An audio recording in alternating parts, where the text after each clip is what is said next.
क्या रात का खाना छोड़ने से कोलेस्ट्रॉल कम होता है? साथ में एलडीएल कम करने के कौन से सही तरीके हैं, आज इस वीडियो में हम देखेंगे। देखिए, कोलेस्ट्रॉल हमारे शरीर के लिए ज़रूरी होता है, लेकिन जो बढ़ा हुआ बैड कोलेस्ट्रॉल है, जिसे हम एलडीएल बोलते हैं, साथ में जो टोटल कोलेस्ट्रॉल है, ये कहीं ना कहीं दिल की बीमारियों और ब्रेन स्ट्रोक का खतरा जो है वो बढ़ाता है। तो क्या रात का खाना छोड़ने से कोलेस्ट्रॉल कम हो जाता है? आइए इस बारे में जान लेते हैं। देखिए, बढ़ा हुआ टोटल कोलेस्ट्रॉल और बैड कोलेस्ट्रॉल ये दिल की बीमारियों से लेकर ब्रेन स्ट्रोक तक का कारण जो है वो बन सकता है। ऐसे में इसको कंट्रोल में रखना बहुत ज़रूरी है। और देखिए, कोलेस्ट्रॉल वैसे तो हमारे शरीर के लिए ज़रूरी होता है, जैसे कि आप बात करें विटामिन डी के बनने के लिए जो है वो कोलेस्ट्रॉल ज़रूरी होता है। साथ में हमारे शरीर में जो कोशिकाएं होती हैं, यानी कि जो सेल्स होती हैं, उनमें उनकी जो सेल मेम्ब्रेन होती है वो उसके बनने के लिए भी कोलेस्ट्रॉल ज़रूरी होता है।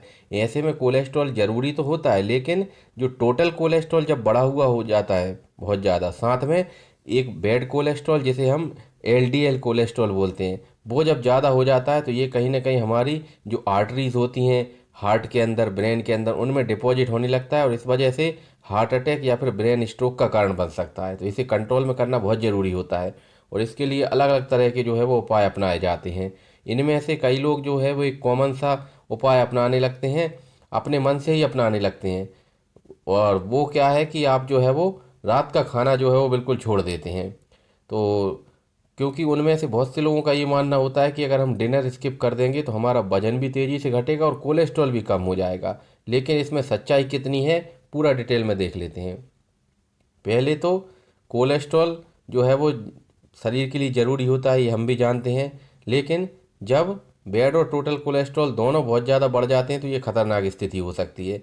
इसको कम करने के लिए रात का खाना छोड़ना जो है वो पर्याप्त नहीं है, बल्कि पूरे दिन भर आप जो खा रहे हैं, यानी कि आपके दिन भर की जो डाइट है, उस पर खास ध्यान रखना बहुत ज़रूरी होता है। और कोलेस्ट्रॉल का जो लेवल है वो इस बात पर ज़्यादा निर्भर करता है कि आप पूरे दिन में क्या खाते हैं, साथ में कितनी कैलोरीज आप दिन भर में लेते हैं, आपका वजन कितना है और आपकी जो फिजिकल एक्टिविटी है, शारीरिक गतिविधि कितनी है। कहीं आप ऐसा तो नहीं कि एक ही जगह पर बैठकर जो है वो सारा काम करते हो। साथ में अगर आपका दिन भर का खान पान ठीक नहीं है तो सिर्फ रात का खाना छोड़ देंगे तो इससे कोलेस्ट्रॉल पर कोई खास असर नहीं पड़ेगा। अब देख लेते हैं कि क्या रात का खाना छोड़ने से कोई भी फायदा नहीं है, किसी भी तरह का कोई फायदा नहीं है। तो ऐसा नहीं है। कुछ लोगों में रात का भोजन अगर वो हल्का कर लें या फिर जो है वो डिनर को बंद ही कर दें तो ऐसे में थोड़ा फायदा उनको कुछ लोगों को मिल सकता है। देखिए, होता क्या है कि अगर रात का जो भोजन है, जिसे हम डिनर बोलते हैं, उसको छोड़ दें तो इससे होगा क्या कि पूरे दिन भर की जो टोटल कैलोरी है वो कम हो जाएंगी। साथ में जो बॉडी में इंसुलिन रेजिस्टेंस होता है कई लोगों में, उसमें भी इम्प्रूवमेंट आता है, वो भी ठीक होता है। और साथ में समय के साथ बैड कोलेस्ट्रॉल भी जो है वो धीरे धीरे एलडीएल कम हो सकता है, लेकिन इस तरह के मामले बहुत ही कम होते हैं। तो होता क्या है कि कई लोग जो है वो डॉक्टर से बिना सलाह किए ही रात का खाना छोड़ देते हैं।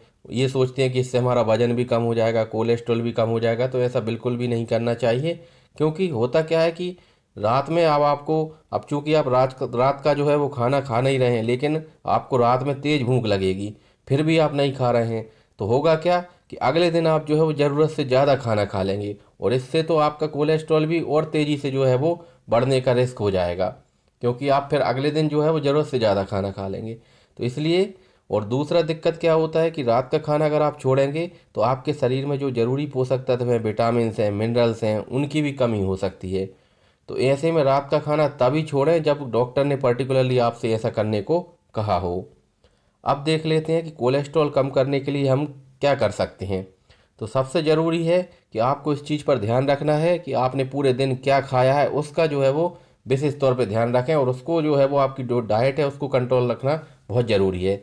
आप अपनी डाइट में हर दिन फल ले सकते हैं, हरी सब्जियां ले सकते हैं, पर्याप्त मात्रा में प्रोटीन और विटामिन जो है वो शामिल करें। साथ में अगर आप ज़्यादा मात्रा में फैट लेते हैं, फैट खाते हैं, तेल वाली चीज़ें खाते हैं, ऑयली चीज़ें खाते हैं, फ्राइड चीज़ें खाते हैं तली हुई, तो उनको जो है लेने से बचें। साथ में घी, मक्खन, प्रोसेस्ड फूड का सेवन कम करें, क्योंकि जो ओल्ड एज के लोग होते हैं उनका ये मानना होता है कि अगर हम घी खाएंगे तो उससे हमारी जो है वो शरीर में जो है डेवलपमेंट अच्छा होगा। हमारे शरीर के लिए घी जरूरी होता है, अच्छा माना जाता है। ऐसा बिल्कुल भी नहीं है। पहले के समय में जो लोग होते थे वो घी खाते थे, लेकिन साथ में उसके साथ बहुत ज़्यादा हार्ड वर्क भी करते थे, तो उनके लिए जो है वो एक एनर्जी के सोर्स के रूप में ठीक था। लेकिन अभी क्या है, लाइफ स्टाइल जो है वो ऐसी हो गई है कि ज़्यादातर हम एक जगह बैठकर काम करते हैं। तो ऐसे में अगर हम सैचुरेटेड फैट यानी कि घी ज़्यादा मात्रा में लेंगे तो कहीं ना कहीं ये हमारा कोलेस्ट्रॉल बढ़ाएगा और आगे चल के हार्ट अटैक और स्ट्रोक के रिस्क को भी बढ़ा देगा। एक और तरीका जो है वो हम जो है वो अपना सकते हैं, वो क्या है कि हम हफ्ते में कम से कम 5 दिन जो है वो 30 से लेकर 45 मिनट की एक्सरसाइज कर सकते हैं, या फिर हम बोलें तेज पैदल चल सकते हैं जिसे हम ब्रिस्क वॉकिंग बोलते हैं। और ऐसा हफ्ते में हमें 5 दिन करना है, कम से कम 30 मिनट तो करना ही है, यानी सप्ताह में टोटल 150 मिनट्स 150 मिनट आपको करना है। साथ में जो 2 दिन आप छोड़ रहे हैं वो 2 दिन जो है वो, जिन 2 दिनों में आप एक्सरसाइज नहीं करें वो लगातार नहीं होना चाहिए, ये ध्यान रखना है।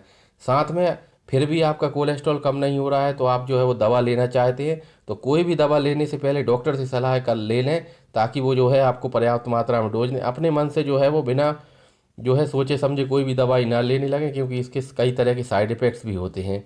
साथ में कोलेस्ट्रॉल की गोली कितने दिन तक चलती है और कोलेस्ट्रॉल कम करने के लिए क्या क्या तरीके और अपनाए जा सकते हैं, इसके लिए पूरा जो है वो डिटेल प्लेलिस्ट अवेलेबल है चैनल पर, डिटेल वीडियो हैं, आप चाहें तो वहाँ पर विजिट कर सकते हैं और पूरी प्लेलिस्ट में देख सकते हैं, जिसमें हार्ट डिसीजेज से संबंधित, हृदय रोगों से संबंधित एक पूरी सेपरेट प्लेलिस्ट है, तो आप वो देख सकते हैं। और इसी के लिए आप जो है वो चैनल सब्सक्राइब कर लें और साथ में इस वीडियो को लाइक करना बिल्कुल ना भूलें।